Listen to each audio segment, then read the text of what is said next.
सत्यव्रत, तुम्हें जीवन दान मिला है, पर याद रहे तुम्हारे भीतर का वो विष पूरी तरह नष्ट नहीं हुआ, वो केवल तुम्हारी पत्नी के हाथों में स्थानांतरित हुआ है। तो मैं विचार करूंगा। बताओ, संसार में सबसे भारी और सबसे हल्का क्या है? पति के पैर दबाने वाली स्त्रियां इस वीडियो को अंत तक जरूर देखें, क्योंकि इस साधारण सी दिखने वाली सेवा के पीछे एक ऐसा प्राचीन रहस्य छिपा है जो आपके परिवार की किस्मत बदल सकता है। क्या आप जानते हैं कि जब एक स्त्री अपने पति के पैर दबाती है तो वो केवल थकान नहीं मिटा रही होती, बल्कि वो एक ऐसे प्राचीन रहस्य और ऊर्जा के विज्ञान से खेल रही होती है जिसे आज का विज्ञान भी पूरी तरह नहीं समझ पाया।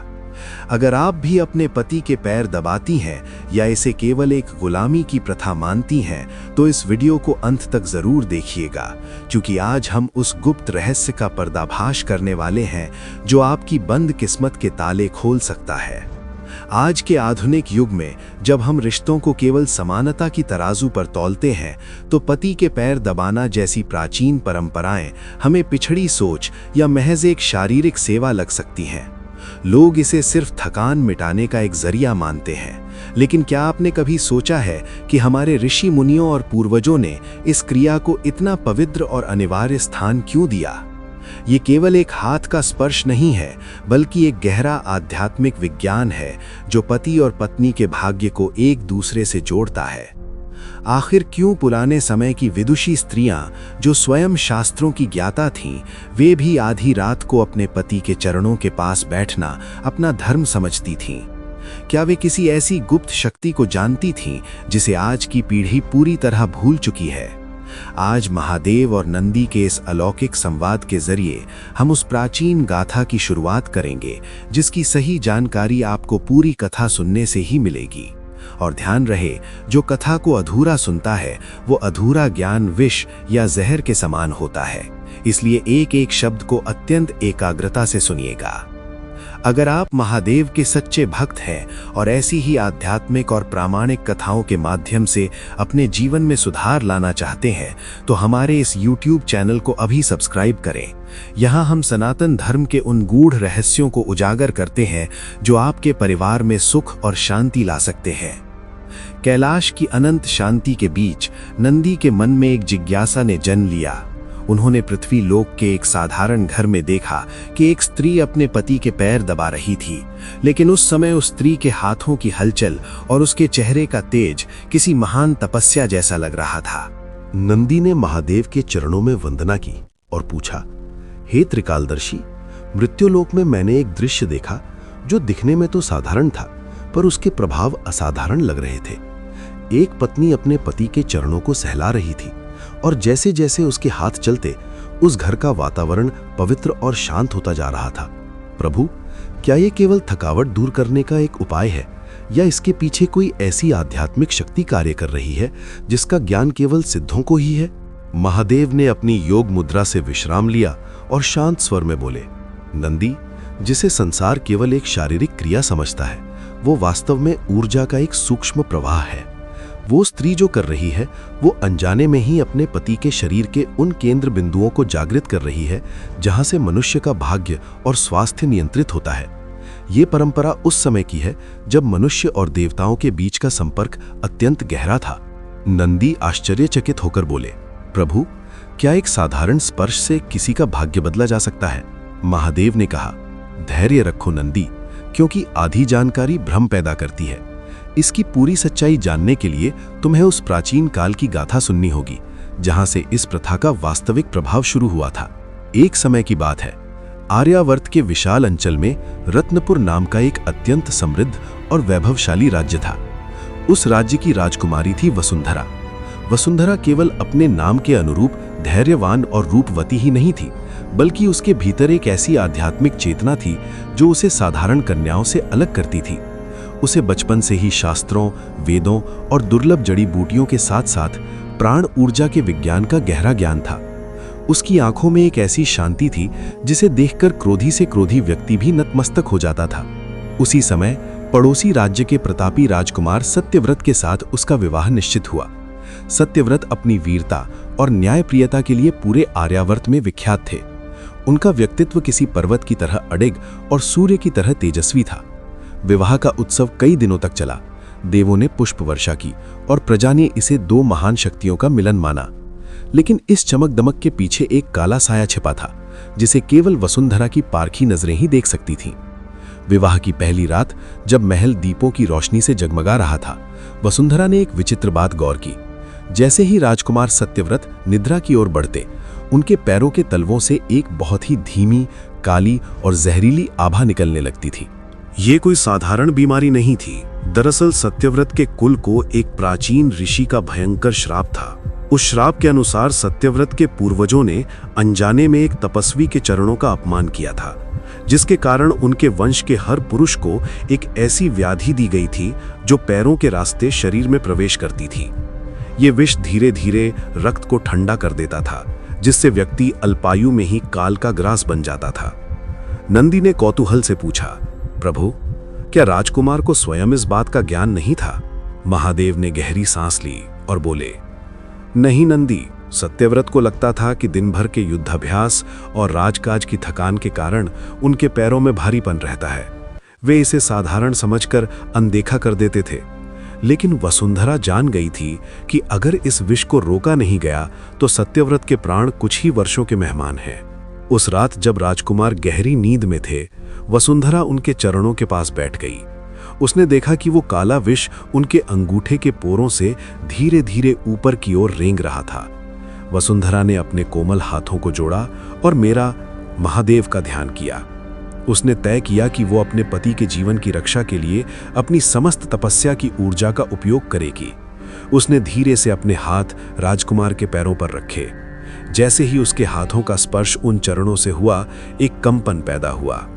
नंदी, तुम जानते हो कि पैर का अंगूठा सीधे मस्तिष्क और हृदय की नाड़ियों से जुड़ा होता है। वसुंधरा ने अपने हाथों से उन केंद्रों को सहलाना शुरू किया। वो केवल पैर नहीं दबा रही थी, बल्कि वो अपने हाथों के घर्षण से एक ऐसी ऊष्मा, हीट पैदा कर रही थी जो उस काले विष को ऊपर बढ़ने से रोक रही थी। राजकुमार को नींद में एक अद्भुत शीतलता का अनुभव हुआ, जैसे जलते हुए मरुस्थल में अचानक बारिश हो गई हो। लेकिन वसुंधरा के लिए ये कोई सुखद अनुभव नहीं था। जैसे जैसे वो उस विष को दबाती, उसके अपने हाथों की उंगलियां नीली पड़ने लगती थीं। यहीं से शुरू हुआ वो गुप्त युद्ध, जिसे महल की दीवारों ने तो देखा पर कोई समझ नहीं पाया। वसुंधरा ने इसे अपना नियम बना लिया। हर रात जब पूरी दुनिया सो जाती, वो एक तपस्विनी की तरह जागती और घंटों अपने पति के पैर दबाती। वो उस विष को सहला सहला कर पैरों की ग्रंथियों में ही रोक देती, ताकि वो हृदय तक न पहुंच पाए। नंदी ने पूछा, प्रभु, क्या किसी ने उसे ऐसा करते हुए नहीं देखा? क्या महल में किसी को संदेह नहीं हुआ? महादेव मुस्कुराए। नंदी, जहां अत्यधिक प्रकाश होता है, वहां पर छाई सबसे गहरी होती है। महल के सेवक और अन्य रानियां ये तो देखते थे कि राजकुमारी घंटों राजा के पैरों के पास रहती है, पर उनके मन में श्रद्धा के बजाय ईर्ष्या और संदेह पनपने लगा था। यहीं से उस ड्रामे और सस्पेंस की शुरुआत हुई जिसने रत्नपुर के राज सिंहासन को हिलाकर रख दिया। रत्नपुर के भव्य राजप्रासाद में चांदनी रात का सन्नाटा छाया हुआ था, लेकिन इस शांति के पीछे एक भयानक तूफान आकार ले रहा था। राजकुमारी वसुंधरा अपने कक्ष में अकेली नहीं थी। वो अपने पति राजा सत्यव्रत के चरणों के पास भूमि पर बैठी थी। उसकी मुद्रा किसी सेविका की नहीं, बल्कि एक सिद्ध योगिनी की तरह थी। वो अत्यंत कोमलता और एकाग्रता से राजा के तलवों को सहला रही थी। नंदी, तुम जानते हो कि मनुष्य के शरीर की समस्त ऊर्जा उसके पैरों के अंगूठे में केंद्रित होती है। वसुंधरा ने अपनी उंगलियों के पोरों से उन गुप्त बिंदुओं को दबाना शुरू किया जो सीधे हृदय की गति को नियंत्रित करते हैं। जैसे ही उसका स्पर्श सत्यव्रत के चरणों से हुआ, राजा के शरीर के भीतर रेंगता हुआ वो काला विष थम गया। वो विष जो एक पुराने श्राप के कारण धीरे धीरे उनके प्राण सोख रहा था, वसुंधरा के हाथों की ऊष्मा से टकराकर वापस लौटने लगा। लेकिन उसी समय कक्ष के भारी पर्दों के पीछे एक जोड़ी आंखें ये सब देख रही थीं।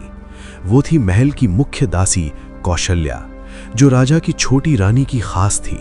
कौशल्या ने देखा कि वसुंधरा के हाथों से एक हल्की नीली रोशनी निकल रही है जो राजा के पैरों में समा रही है। वो डर गई। उसे लगा कि राजकुमारी कोई वाममार्गी क्रिया कर रही है या कोई ऐसा जादू जिससे राजा पूरी तरह उनके वश में हो जाए। अगली सुबह पूरे महल में कानाफूसी शुरू हो गई। कौशल्या ने छोटी रानी के कान भर दिए। महारानी, बड़ी रानी रात भर राजा के पैरों के पास बैठकर कोई गुप्त मंत्र पढ़ती हैं। उनके हाथों से नीली आग निकलती है। मुझे डर है कि वे राजा की आयु लंबी नहीं बल्कि उनकी शक्ति छीन रही हैं। छोटी रानी, जो पहले से ही वसुंधरा के प्रभाव से जलती थी, उसने इस बात को एक हथियार बना लिया।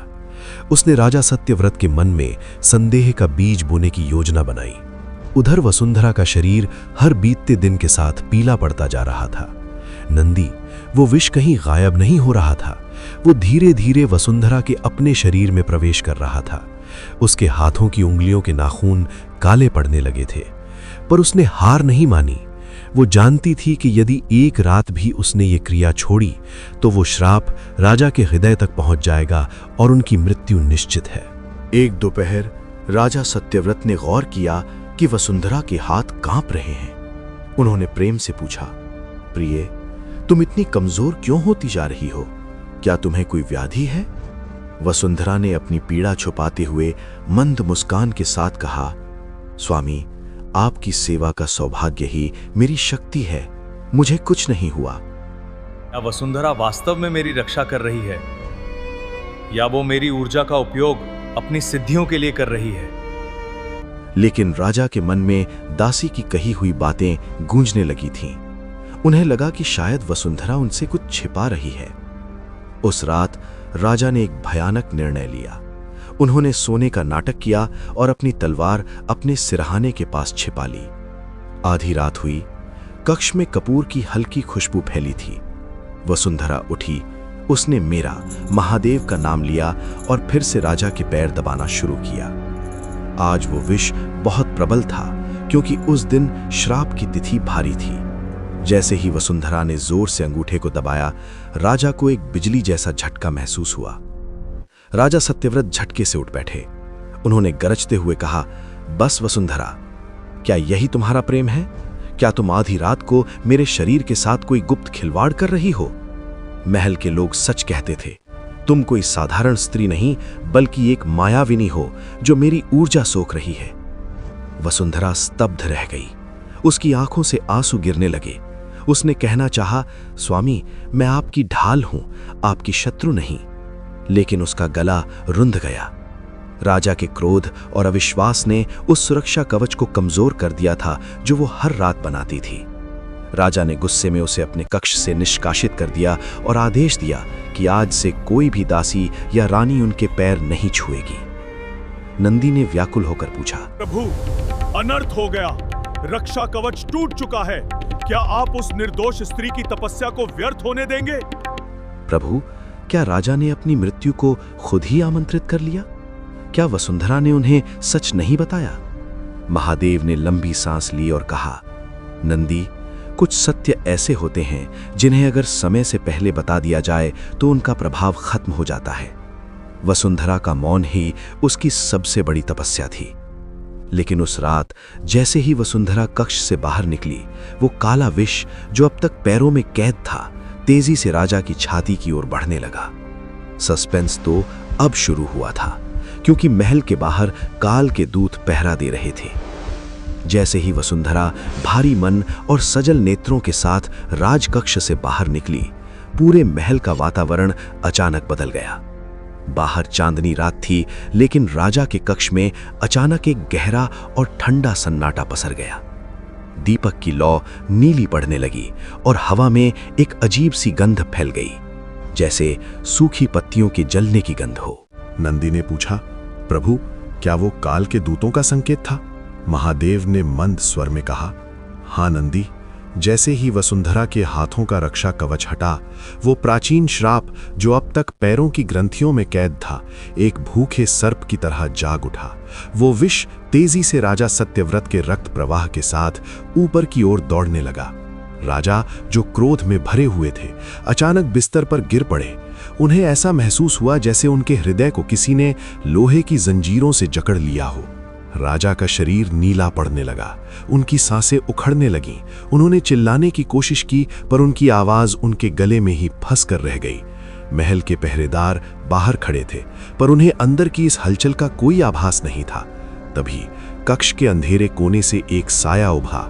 वो साया साधारण नहीं था, वो साक्षात मृत्यु का दूत था जो राजा के सिरहाने आकर खड़ा हो गया। उधर महल के दूसरे कोने में वसुंधरा अपने बिस्तर पर बैठी मेरा महादेव का निरंतर जाप कर रही थी। अचानक उसकी अनाहत चक्र में एक तेज कंपन हुआ। उसे साक्षात आभास हो गया कि उसके पति के प्राण संकट में है। उसने अपनी आंखों को बंद किया और मानसिक रूप से उस कक्ष का दृश्य देखा। उसने देखा कि राजा के चरणों से वो काला विष अब उनकी छाती तक पहुंच चुका है। वसुंधरा ने अपनी मर्यादा और राजा के उस कठोर आदेश को भुला दिया जिसमें उसे कक्ष से निकाला गया था। वो पागलों की तरह गलियारों में दौड़ी। रक्षक उसे रोकना चाहते थे पर उसके चेहरे पर मौजूद उस अलौकिक तेज को देखकर वे पीछे हट गए। वो सीधे राजा के कक्ष का द्वार खोलकर अंदर प्रविष्ट हुई। नंदी वहां का दृश्य रोंगटे खड़े कर देने वाला था। रुक जाओ दूत, जब तक ये चरण मेरे हाथों में है तुम इनके प्राणों को स्पर्श भी नहीं कर सकते। मेरे प्राण इस शरीर से अलग हो सकते हैं पर मेरे हाथ इन चरणों से नहीं।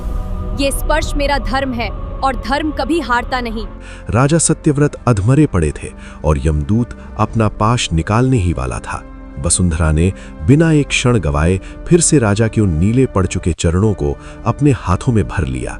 जैसे ही उसने स्पर्श किया, यमदूत ठिठक गया। नंदी ने आश्चर्य से पूछा, देखा प्रभु, एक सती की शक्ति के सामने काल का दूत भी कांप रहा है। सत्य की जीत निश्चित है। प्रभु, क्या एक साधारण नारी के स्पर्श से यमदूत रुक सकता है? महादेव बोले, नंदी, जब एक सती अपने पति के चरणों को पकड़ती है तो वो केवल शरीर को नहीं बल्कि उसके प्राण केंद्र को थाम लेती है।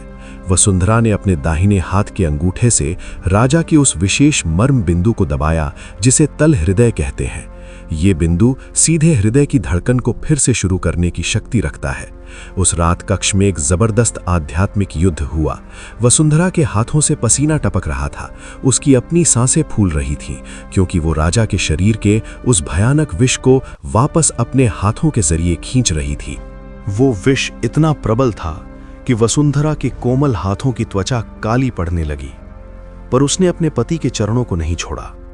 वो बार बार प्रार्थना कर रही थी, हे महादेव, मेरे पति का दोष नहीं है, ये श्राप है। मेरे प्राण ले लो पर इनके शरीर से इस विष को निकाल दो।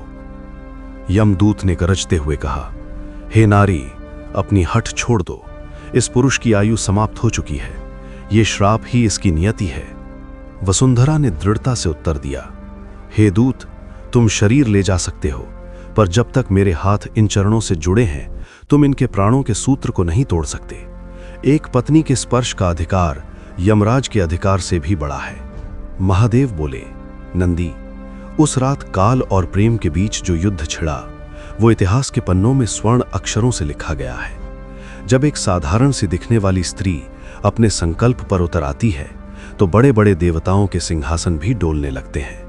बड़े ध्यान से सुनो क्योंकि अब इस कथा में वो सस्पेंस आने वाला है जो तुम्हारी बुद्धि को चकित कर देगा। रत्नपुर की उस शाही कक्ष में हवा का बहना रुक गया था।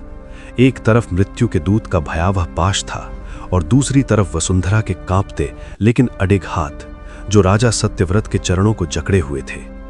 जैसे जैसे वसुंधरा उन पैरों को सहला रही थी उसके हाथों से एक दिव्य अग्नि उत्पन्न हो रही थी। वो विष जो हृदय तक पहुंच चुका था उस ऊष्मा के कारण वापस नीचे पैरों की ओर उतरने लगा। यमदूत ने क्रोध में अपना दंड उठाया लेकिन जैसे ही उसने प्रहार करना चाहा कक्ष में एक अत्यंत भारी और गंभीर गर्जना हुई। साक्षात धर्मराज यमराज वहां प्रकट हुए।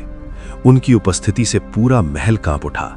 उन्होंने अपनी गंभीर वाणी में कहा, पुत्री वसुंधरा, तुम महान हो पर सृष्टि का चक्र रुक नहीं सकता। पुत्री वसुंधरा, बस करो। इस मनुष्य की आयु की रेखा समाप्त हो चुकी है। नियति का विधान कहता है कि श्राप अपना काम पूरा करेगा। तुम व्यर्थ में काल के मार्ग में बाधा बन रही हो। नंदी ने व्याकुल होकर पूछा, प्रभु, क्या वसुंधरा ने यमराज के सामने हार मान ली? क्या उसने अपने हाथ पीछे खींच लिए? महादेव ने मंद मुस्कान के साथ कहा, नहीं नंदी, प्रेम में हार शब्द होता ही नहीं। वसुंधरा ने अपनी आंखों में आंसू लिए यमराज की ओर देखा और हे कहा, धर्मराज, शास्त्रों ने कहा है कि पति और पत्नी एक ही प्राण हैं। यदि आप इनके प्राण ले जा रहे हैं, क्या धर्म एक आधे प्राण को ले जाने की आज्ञा देता है? हे धर्मराज, आप प्राणों के स्वामी हैं, पर मैं इस शरीर की अर्धांगिनी हूं। शास्त्रों ने कहा है कि पति के शरीर का आधा हिस्सा पत्नी का होता है। यदि आप इनके प्राण ले जाना चाहते हैं तो मेरे हिस्से के प्राणों को कैसे छोड़ सकते हैं? जब तक मेरे हाथ इनके चरणों से जुड़े हैं, हमारे प्राण एक ही धागे में पिरोए हुए हैं। यदि आप इन्हें खींचेंगे तो मुझे भी साथ ले जाना होगा। यमराज सोच में पड़ गए। उन्होंने देखा कि वसुंधरा के हाथों के पोरों से खून रिस रहा था, क्योंकि वो उस जहरीले श्राप के वेग को अपने कोमल हाथों से सोख रही थी। यमराज ने एक परीक्षा लेने का निर्णय लिया। उन्होंने कहा, ठीक है वसुंधरा, यदि तुम अपने पति के चरणों को सहलाते हुए मेरे 3 कठिन प्रश्नों के उत्तर दे सकी तो मैं इस रात इनके प्राणों को छोड़ दूंगा। पर याद रहे, यदि तुम एक क्षण के लिए भी इनके चरणों से अपना स्पर्श हटाती हो तो मैं तुरंत इनका जीवन हर लूंगा। नंदी ने पूछा, प्रभु, वे प्रश्न क्या थे? क्या वसुंधरा उस पीड़ा में उत्तर दे पाई? महादेव बोले, नंदी, वो दृश्य अत्यंत मार्मिक था। एक तरफ राजा मृत्युशैया पर थे, दूसरी तरफ यमराज का भय और तीसरी तरफ उस श्राप की असहनीय जलन जो वसुंधरा के हाथों में चढ़ रही थी। यमराज ने पहला प्रश्न पूछा, संसार में सबसे भारी वस्तु क्या है? वसुंधरा ने बिना हाथ हटाए राजा के पैरों को सहलाते हुए उत्तर दिया, एक संतान के लिए पिता का साया और एक पत्नी के लिए पति के चरणों का आश्रय संसार में सबसे भारी है। यमराज ने दूसरा प्रश्न किया, वह कौन सा विष है जिसे पीने वाला अमर हो जाता है? वसुंधरा ने शांत स्वर में कहा, वह विष तिरस्कार और पीड़ा है, जिसे एक स्त्री अपने परिवार की रक्षा के लिए चुपचाप पीती है, वही उसे इतिहास में अमर कर देता है। अब यमराज ने अंतिम और सबसे घातक प्रश्न पूछा, स्त्री के हाथ जब पति के चरणों को स्पर्श करते हैं तो वो सेवा है या स्वार्थ? महादेव बोले, नंदी, इस प्रश्न पर वसुंधरा रुक गई। उसके चेहरे पर एक दिव्य मुस्कान आई। उसने जो उत्तर दिया वही इस कथा का सबसे बड़ा रहस्य है, जिसे सुनकर यमराज का पाश भी उनके हाथ से छूट गया। लेकिन वो उत्तर क्या था और उस उत्तर ने कैसे राजा सत्यव्रत की बंद आंखों को खोल दिया? महादेव बोले, नंदी, उस रात काल के देवता भी एक सती के तर्क के सामने निरुत्तर हो गए। वसुंधरा के हाथों से पसीना और रक्त की बूंदें राजा सत्यव्रत के चरणों पर गिर रही थीं, पर उसके चेहरे पर जो तेज था उसने यमराज के क्रोध को भी शांत कर दिया। बड़े ध्यान से सुनो नंदी, क्योंकि अब इस कथा का वो महारहस्य खुलने वाला है जिसे संसार आज तक केवल एक सेवा समझता रहा है। यमराज का अंतिम प्रश्न हवा में गूंज रहा था। स्त्री के हाथ जब पति के चरणों को स्पर्श करते हैं तो वो सेवा है या स्वार्थ? वसुंधरा ने अपनी कांपती उंगलियों से राजा के पैरों के उस विशेष बिंदु को सहलाते हुए उत्तर दिया, हे धर्मराज, ये ना तो केवल सेवा है और ना ही स्वार्थ। ये समर्पण का वो चक्र है जहां स्त्री अपने पति के अहंकार को अपने हाथों से शांत करती है और पति अपनी शक्ति का अंश अपनी पत्नी के सौभाग्य में अर्पित करता है। जब मैं इनके पैर दबाती हूँ तो मैं इनके भीतर के उस पुरुषत्व की अग्नि को शांत करती हूँ जो इन्हें विनाश की ओर ले जा सकती है। ये स्पर्श एक ऊर्जा का पुल है जो मृत्यु को भी जीवन में बदल सकता है। वसुंधरा का उत्तर सुनते ही यमराज का पाश उनके हाथ से गिर गया। राजा सत्यव्रत की आंखें खुल गईं। उन्होंने देखा कि उनकी पत्नी, जिसे उन्होंने रात भर प्रताड़ित किया और कक्ष से निकाला, वो साक्षात काल से लड़ रही थी। राजा के चरणों से वो काला विष पूरी तरह गायब हो चुका था और वसुंधरा के हाथ नीले पड़ चुके थे।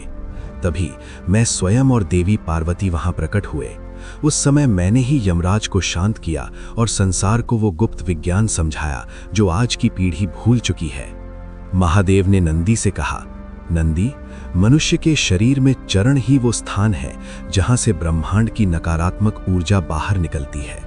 पुरुष का शरीर स्वभाव से अग्नि प्रधान होता है, जिसमें क्रोध, तनाव और अहंकार की अधिकता होती है। वहीं स्त्री का शरीर चंद्र और शीतलता का प्रतीक है। जब एक पत्नी अपने पति के पैर दबाती है तो उसके हाथों की उंगलियों से निकलने वाली सकारात्मक ऊर्जा पति के पैरों के उन मर्म बिंदुओं को स्पर्श करती है जो सीधे उसके मस्तिष्क के हाइपोथैलेमस से जुड़े होते हैं। ये क्रिया पति के रक्तचाप को नियंत्रित करती है और उसके भीतर के अहंकार को गला देती है। लेकिन असली राज ये है, जब पति का अहंकार शांत होता है तो उसके हृदय से जो दुआ और संतुष्टि निकलती है वो सीधे पत्नी के सौभाग्य चक्र को सक्रिय कर देती है। जिस घर में पत्नी प्रेम से पति के चरणों का स्पर्श करती है वहां उस पुरुष की अकाल मृत्यु का योग टल जाता है, क्योंकि स्त्री अपने स्पर्श से उसके काल तनाव को सोख लेती है। ये कोई गुलामी नहीं बल्कि एक आध्यात्मिक उपचार, स्पिरिचुअल हीलिंग है। नंदी का संशय दूर हो गया। उन्होंने देखा कि वसुंधरा के नीले हाथ महादेव के स्पर्श से फिर से कंचन जैसे चमकने लगे। राजा सत्यव्रत ने अपनी पत्नी के चरणों में गिरकर क्षमा मांगी और उस दिन से रत्नपुर का वो राज्य सुख शांति से भर गया। ये कथा हमें ये सिखाती है कि हमारे सनातन धर्म की हर परंपरा के पीछे एक गहरा विज्ञान छिपा है। जो स्त्री अपने घर में प्रेम और सेवा का ये दीप जलाती है वहां साक्षात लक्ष्मी का वास होता है और यमराज भी उस द्वार से दूर ही रहते हैं। इस अद्भुत और रहस्यमयी आध्यात्मिक गाथा को सुनने के लिए आपका कोटि कोटि धन्यवाद। अगर इस कथा ने आपके हृदय को छुआ हो और आप अपनी संस्कृति के इन गुप्त रहस्यों को दुनिया तक पहुंचाना चाहते हैं तो हमारे इस YouTube चैनल को सब्सक्राइब जरूर करें और बेल आइकन दबाएं। इस वीडियो को अपनी हर उस बहन और सखी के साथ शेयर करें जो रिश्तों की इस दिव्य शक्ति को समझना चाहती है। कमेंट में अपनी श्रद्धा और भक्ति के साथ अभी लिखें, ओम नमः शिवाय।